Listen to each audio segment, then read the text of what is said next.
बिस्मिल्लाहिर्रहमानिर्रहीम, अस्सलाम वालेकुम।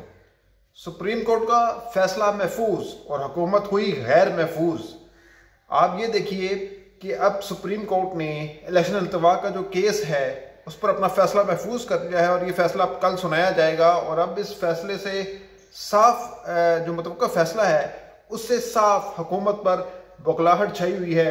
और आप देखिए कि आज़म मजीद तरार बड़ी बड़ी तकरीरें कर रहे हैं ऐवान के अंदर और कह रहे हैं, डिक्टेट कर रहे हैं कि जजों को ऐसा नहीं करना चाहिए था, जजों को वैसा नहीं करना चाहिए था। जजों के अंदर से आवाज़ें उठ रही हैं तो लिहाजा उसके अकॉर्डिंग जो है वो चीज़ों को मैनेज किया जाना चाहिए। और मैनेज कैसे होगा कि फुल कोर्ट बनाया जाए। अब ये फुल कोर्ट का रोला डाला गया है कि जी 15 रुकनी जो बेंच है वो बनाया जाए, फुल कोर्ट होगा और उसमें से फिर जो फैसला आएगा वो सबको काबिल कबूल होगा।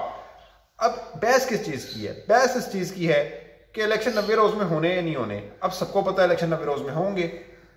अब असेंबली डिसॉल्व हुई है तो 90 रोज़ के बाद होंगे। अगर खुद अपनी मदद पूरी होती तो 60 रोज़ के अंदर होते। तो अब 90 रोज़ के अंदर इलेक्शन को होना ही होना है।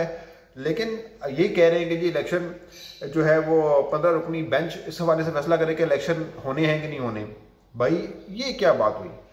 जब ये 3 जजेस हैं इन्होंने ही उसमें डिप्टी स्पीकर की रूलिंग के खिलाफ फैसला दिया और अब इन पर अदम एतमाद किए जा रहे हैं। मुबारक की आवाज़ें आती थी, मुबारक। जब ये डिप्टी स्पीकर की रूलिंग के खिलाफ फैसला आया था तो मरियम नज़र ये कहती नहीं सकती थी आइन की जीत हुई है, सुप्रीम कोर्ट की जीत हुई है, अदलिया की जीत हुई है, सुप्रीम कोर्ट की जीत हुई है। तो ये बात करते थे। तो अब आप देखिए कि अब यही जजेस फैसला दे रहे हैं इलेक्शन तवा के वाले से तो वो उनको कबूल नहीं है क्योंकि इनकी मर्जी का फैसला नहीं है। चीफ जस्टिस ने कहा भी है कि ये अपनी मर्जी के जजेस लगाकर अपनी मर्जी का फैसला लेना चाहते हैं, लेकिन हम किसी दबाव में नहीं आएंगे। हमने ही अब ये फैसला करना है कि इलेक्शन किस वक्त होने हैं, कि इलेक्शन आगे जाने या नहीं जाने, हमने फैसला करना है। और अब ये फैसला महफूज है। आज़म मजीद तरार की बौखलाहट सब पर अयां है। शहबाज शरीफ का चेहरा उतरा हुआ था। तो अब आप देखें ना कि क्या करेंगे। अच्छा, इन्होंने अदालती इस्लाहात की हैं, अगर ये उड़ा दें, जिस तरह इफ्तिखार चौधरी ने भी एक दफ़ा उड़ा दी थी, अदालती इस्लाहात को नहीं माना था और रिवर्स हो गई थी, तो अगर ये हो गई तो फिर ये क्या कर सकते हैं? और अगर ये कहीं हमने माने नहीं आपके अदालती इस्लाहात को, जज ये कहते हैं, तो क्या इन पर तो इन्हें अदालत कैसे लगेंगी?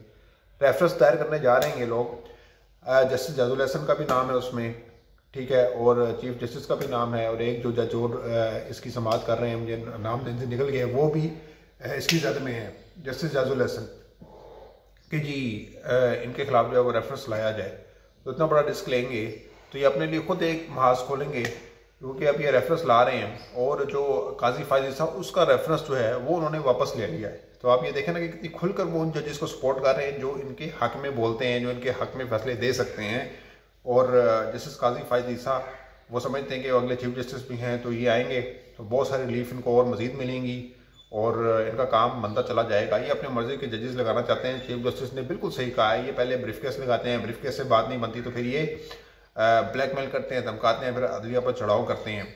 तो अब बहरहाल इनको ये लग रहा है कि कल जो फैसला आएगा वो यही आएगा, 3-0 से आएगा कि जी इलेक्शन जो है वो अल्तवा का शिकार नहीं होने चाहिए और अपने मुकर्रर वक्त पर होने चाहिए। और जो इलेक्शन कमीशन ने डेट दी है वो गैर आईनी है और 90 रोज़ के अंदर बहरहाल इलेक्शन को होना है। और शायद ये भी बात हो सकती है कि लार्जर बेंच जो है वो बना दिया जाए, लेकिन लार्जर बेंच वाला जो फैसला है वो ज़रा मुश्किल लगता है, क्योंकि जो आज जजेस के रिमार्क्स हैं उनसे आइडिया हो रहा है कि इन्होंने जो फैसला महफूज किया है वो आर या पार वाला ही होगा कि या इलेक्शन होने हैं या नहीं होने। तो लेकिन बहरहाल इनकी नींदें हराम हुई हैं। और मसला सिर्फ ये नहीं है, इनका मसला ये है इलेक्शन अल्तवा नहीं है, मसला ये है कि इमरान खान को इक़्तिदार में किसी सूरत भी आने नहीं देना इन्होंने।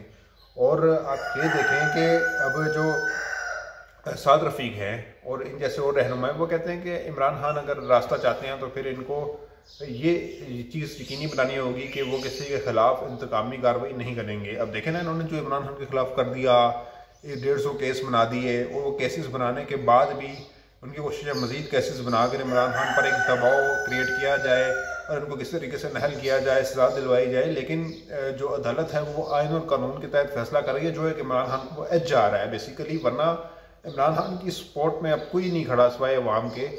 और अब अदालत जो है वो कोशिश कर रही है कि किसी तरीके से आइन और कानून के तहत इमरान खान के जो केसेस हैं उनका फैसला हो सके।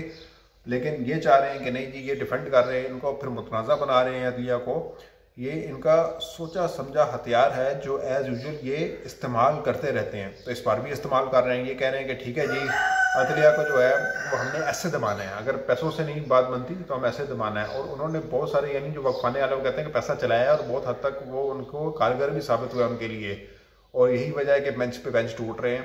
बाकी अल्लाह आलम, जिस तरह मुज़ाहिर नकवी पर इल्ज़ाम लग सकता है तो फिर बाकी जजिस पर भी इल्ज़ाम लगाना तो कोई मुश्किल बात नहीं है, कोई पहाड़ नहीं है। आराम से किसी पे भी इल्ज़ाम लगाओ, उसको मुतनाज़ा बना दो। ये तो हमारी सियासत का जो है वो हाल है, अलमिया है। तो अब जिस तरह से ये आज़म नज़ीर तारड़ जैसे लोग जो हैं अब रोना रो रहे हैं कि नहीं जी, ये 3 रुकनी बेंच जब फैसला कर देगा तो ये नहीं होना चाहिए, वो नहीं होना चाहिए, हमने अदालती इस्लाहात की, इसके बावजूद ये मसला चल रहा है, ये हो रहा है, वो हो रहा है। अब कोई बैद नहीं है कि ये जो जुवेद चौधरी जैसे लोग हैं वो कह रहे हैं कि जी 3 रुकनी बेंच का फैसला भी जो है वो 5 रुकनी बेंच बना के वो उड़ा दें तो फिर एक जो है वो बहरान क्रिएट हो जाएगा, तो ये हो जाएगा, वो हो जाएगा। जबकि आज चीफ जस्टिस कहते हैं कि जस्टिस काजी फायज ईसा को भी हम एतबार में लेंगे, सारे जजेस ऑन बोर्ड हो जाएंगे, वो इतना बड़ा रोला नहीं है, हमारे जो मसले मसाइल हैं वो हम आपस में बैठ कर जो है वो सुलझा लेंगे।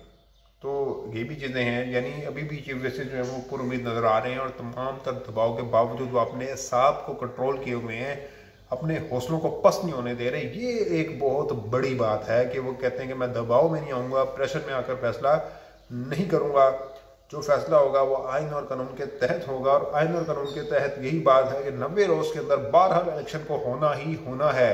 अगर इलेक्शन आगे लेके जाया जा सकता है तो फिर ये जो कह लें कि निगरान सेटअप है, फिर उसकी क्या हैसियत रह जाती है, कानूनी और आइनी हैसियत क्या रह जाती है कि 3 महीने के बाद तो वो कर ही नहीं सकते। 3 महीने की निगरान हुकूमत है, तो वो जो मोहसिन नकवी जैसा शख्स है वो ये सोच कर बैठा हुआ कि वो 1.5 साल 2 साल बल्कि हो सकता है और 3-4 साल जो है वो बैठा रहे, मुसल्लत रहे, गैर आइनी तौर पर, गैर कानूनी तौर पर। तो ऐसा तो होने वाला नहीं है। अब जब तक जो है वो चीफ जस्टिस उमर अता बंदियाल जैसे जजेस मौजूद हैं तब तक इंसाफ का जो खुलेआम कत्ल है वो नहीं होगा, उसको रोकने की कोशिश की जाएगी, उसके आगे मुज़ाहमत होगी, बंद बांधने की कोशिश होगी।